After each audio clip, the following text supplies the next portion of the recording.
Audio Jungle.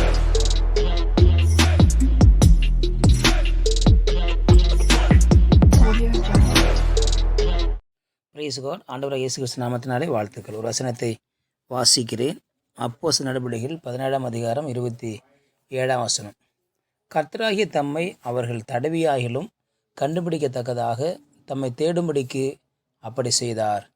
அவர் நமக்கு ஒருவருக்கும் தூரமானவர் அல்லவே என்று சொல்லி கர்த்தர் வார்த்தை பார்க்கிறோம்.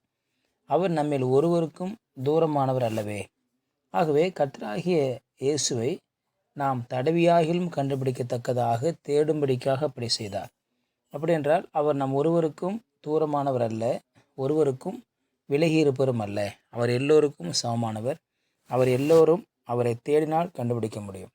நாம் தேவனை தேடுவதும் அவரை கண்டுபிடிப்பதும் எப்போதுமே அவர் நம்மை குறித்த மிகப்பெரிய திட்டமாக இருக்கிறது.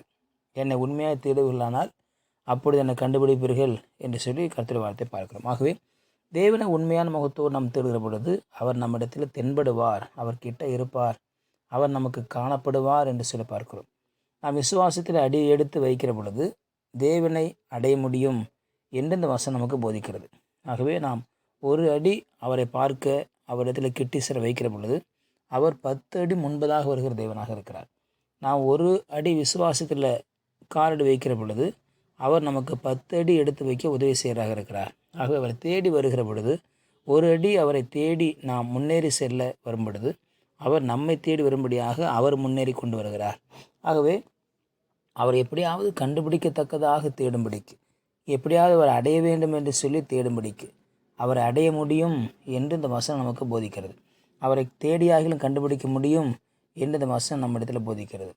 கவலை மற்றும் பாரத்தோடு கூட அவரிடத்தில் நாம் சேருகிற பொழுது அவர் நம்முடைய பாரத்தை அவர் சுமக்கிறவராக இருக்கிறார். நம்முடைய கவலைகளை அவர் சுமக்கிறார். ஆகவே தான் கர்த்தர் மேலே பாரத்தை வைத்து விடு. எப்பொழுது வைக்க முடியும்? அவர் கிட்ட வருகிற பொழுது தான். ஒரு சுமை ஒருவர் சுமந்து வருகிற பொழுது அந்த சுமை நம்மால் தூக்க முடியவில்லை என்று சொன்னால், அதை இன்னொரு இடத்துல வைக்க வேண்டும் என்று சொன்னால் அவர் கிட்ட வர வேண்டும். கிட்ட வந்தால்தான் அந்த சுமையை எடுத்து வைக்க முடியும். சில நேரத்தில் ஆண்டவர் நம்முடைய பக்கத்தில் இருக்கிறாரா இல்லையா என்று நம்ம தெரியாமலே கூட நம்முடைய ஜெபத்தை செய்துவிட்டு வந்து விடுகிறோம். ஆனால் கர்த்தர் மேல் பாரத்தை வைத்து விடு அப்படி என்றால் நாம் ஜெபிக்கிற ஜெபத்தில் கர்த்தர் இருக்கிறாரா, கர்த்தர் கிட்ட வருகிறாரா, நாம் உண்மையாய் அவரை தேடுகிற பொழுது கண்டடைவீர்கள் என்று சொல்லப்படுகிறது, கண்டுபிடிப்பீர்கள் என்று சொல்லப்படுகிறது. அப்போது நாம் ஜெபிக்கிற பொழுது உண்மையாய் அவர் நம் கிட்ட வந்திருக்கிறாரா, உண்மையாக நம்மிடத்தில் அவரை வளப்படுத்தி தான் ஜெபிக்கிறோமா, அது மிக முக்கியம். நம்ம ஜெப அறையாக இருந்தாலும் சரி, அல்லது ஜெபிக்க நம்ம எந்த நேரமாக இருந்தாலும் சரி, சபையாக இருந்தாலும் சரி. ஆகவே நாம் ஜெபிக்கிறதுக்கு முன்பதாக அவரை அழைக்க வேண்டும். அவரை அழைக்கிற பொழுது அதன் பிறகு தான் நாம் ஜெபிக்க வேண்டும். இல்லை என்றால் அது ஒன் வே போல் ஆகிடும். ஜெபம் என்பது எப்பொழுதுமே 2 வழி பாதைன்னு சொல்லுவாங்க.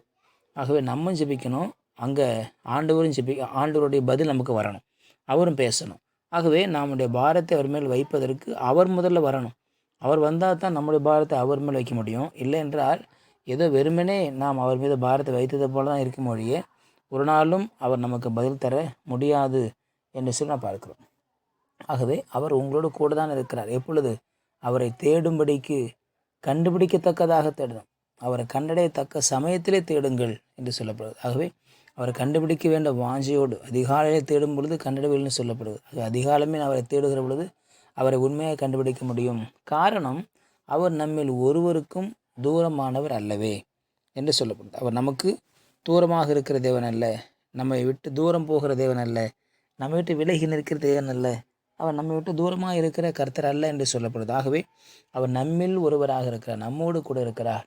சில நேரத்தில் நாம் பாரங்களை வைக்கிற பொழுது, ஜெபத்தை நாம் செய்கிற பொழுது அவர் கேட்டுவிட்டால் அந்த விசுவாசம் நமக்குள்ளே இருப்பது நல்லது தான். ஆனால் உண்மையாக அவர் வந்திருக்கிறாரா என்பது தான் மிக முக்கியமானது. ஆகவே அவரை தேடி ஜெபிக்க வேண்டும், தேடி நம்முடைய பாரத்தை வைக்க வேண்டும். அவரை தேடும் பொழுது கண்டுபிடிக்கப்பட முடியும். ஆகவே அவரை அழைக்க வேண்டும். பாவம் இருக்கிற இடத்துல தேவனுடைய பிரசன்னம் இருக்க முடியாது. ஆகவே நாம் ஜெயிப்பதற்கு முன்பதாக நம்ம சுத்திகரிக்கப்பட வேண்டும். நம்முடைய கண்கள், நம்முடைய செவிகள், நம்முடைய வாய், நம்முடைய இருதயம் எல்லாவற்றையும் பரிசுத்தப்படுத்தி கொண்டு நாம் கர்த்தரை அழைக்கிற பொழுது, பரிசுத்தம் இல்லாமல் தேவனை தரிசிக்க முடியாதே என்று எழுதப்பட்டிருக்கு. பாவமுள்ள இடத்தில் கர்த்தர் வர முடியாது. ஆகவே தேவனுடைய பிரசன்னம் நம்ம இடத்தில் வர வேண்டும் என்று சொன்னால் நாம் நம்மை பரிசுத்தப்படுத்தி கொண்டு நாம் ஜெபிக்க வேண்டும். துன்மார்க்குடைய ஜெபம் கர்த்தருக்கு அருவருப்பானது என்று சொல்லப்படுகிறது. ஆகவே துன்மார்க்கருடைய ஜெபத்தை கர்த்தர் பதில் கொடுக்க மாட்டார் என்று எழுதப்பட்டிருக்கிறது. ஆகவே நாம் ஜெபிப்பதற்கு முன்பதாக நம்மை ஆராய்ந்து பார்த்து ஒரு உன்னதமான இடத்துல ஜெபிக்கப் போகிறோம் என்ற நிச்சயத்தோடு கூட நாம் தேடும் பொழுது கண்டிடவே என்ற சொல்ல நிச்சயத்தோடு கூட நாம் ஜெபிக்க வேண்டும். அப்படி ஜெபிக்க போகிற பொழுது நாம் அவரை அழைத்தால் அவர் கிட்ட வருவார். நம்முடைய ஜெபம் வாஞ்சையின்படியாக அவர் கிட்ட வருவார், விசுவாசத்தின்படியாக கிட்ட வருவார். ஆகவே அவர் நம்மிடத்தில் வருகிற பொழுது நாம் ஜெபிக்க ஆரம்பிக்கிற பொழுது உண்மையாக நம்முடைய ஜெபங்களுக்கு கர்த்தர் பதில் கொடுக்க வல்லமையாக இருக்கா. ஜெபிக்கலாம். அப்போ நாளுக்காக ஸ்தோத்திரம் பண்ணுகிறோம். நீர் எங்களுக்கு தூரமான நல்ல ஆண்டவரே, அதற்காக ஸ்தோத்திரம். நாங்கள் பாரத்தெல்லாம் வைப்பதற்கு முன்பதாக உம்மை பக்கத்தில் அழைக்க, உண்மையாய் தேட, உம்மை கண்டுபிடிக்க கிருபை செய்வீராக. இந்த வார்த்தைக்கு ஒருங்கத்தில் ஆசிர்வதிங்க, பலப்படுத்துங்க, பாதுகாத்து கொள்ளுங்க. உங்களுடைய கருத்தில் தாழ்த்தி கொடுக்குறோம். இயேசுவின் நாம ஜெபிக்கிறோம் பிதாவே. ஆமேன், ஆமேன். You will be succeeded.